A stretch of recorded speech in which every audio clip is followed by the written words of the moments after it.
begin in particular, I want to talk about the incident at the shipyard last week. I think Senator Ayotte may have talked with you about it as well. It was a horrible thing. This Petty Officer Mayo in Norfolk, it really rocked the community there, and I know it rocked the entire DOD world. And particularly in the aftermath of the shooting last fall at the Navy Yard here, it raised a lot of questions about the particular issue, the issuance of these TWIC access permits, but more broadly, are we doing what we need to do?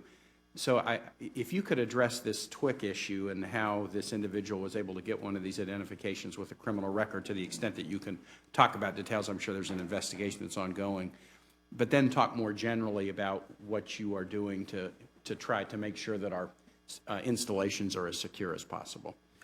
Yes, Senator. As you probably know, the Secretary of Defense and Secretary of Navy, Mabus, released the results of 3 investigative reports a week before last. They were precipitated by the tragedy that happened on the 16th of September here in the Washington Navy Yard.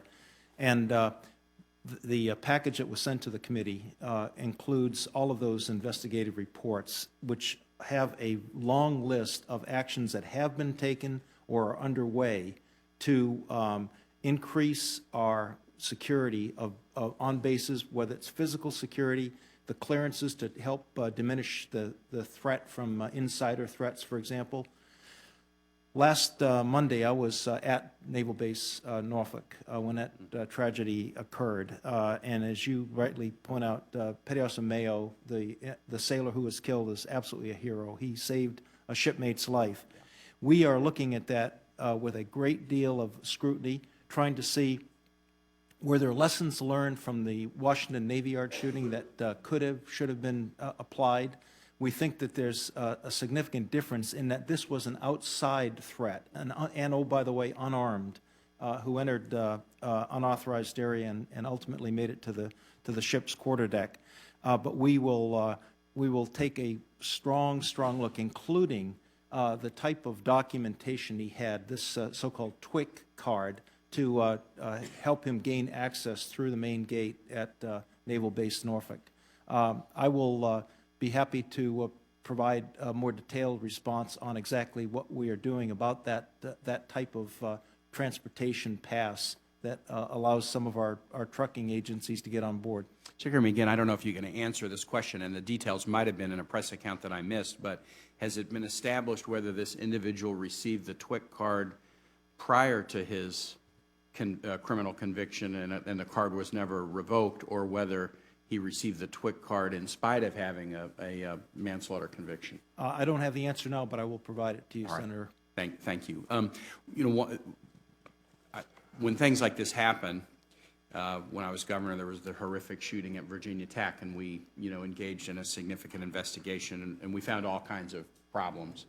Some were system problems, some were errors in judgment, some were funding problems. We were underfunding certain kinds of community mental health services, and that was one of the factors that led to this horrible shooting. I'm sure there's a whole series of things, both with the Navy Yard and perhaps with this Norfolk Naval Station incident, maybe some human error, maybe some systems improvements, right, maybe some funding issues. I know this subcommittee and the Sea Power Committee I just came from very, very worried about sequester going forward and how it affects everything that we do.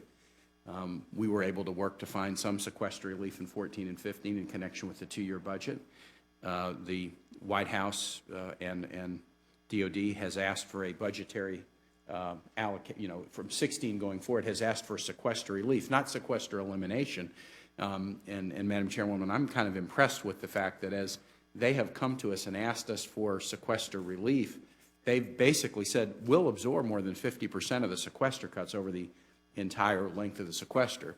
Give us relief so that we can eliminate about 45% of the sequester cuts, which seems like a very reasonable request to me, maybe a little too reasonable, but very reasonable. So you're trying to work with the will of Congress to try to deal with the deficit in this strategy. But it is my hope that, we are not, well, I frankly think we are. We're tightening the belt in ways that will come back to bite us in a lot of different ways. I don't know if security is one of those ways, but everything costs money.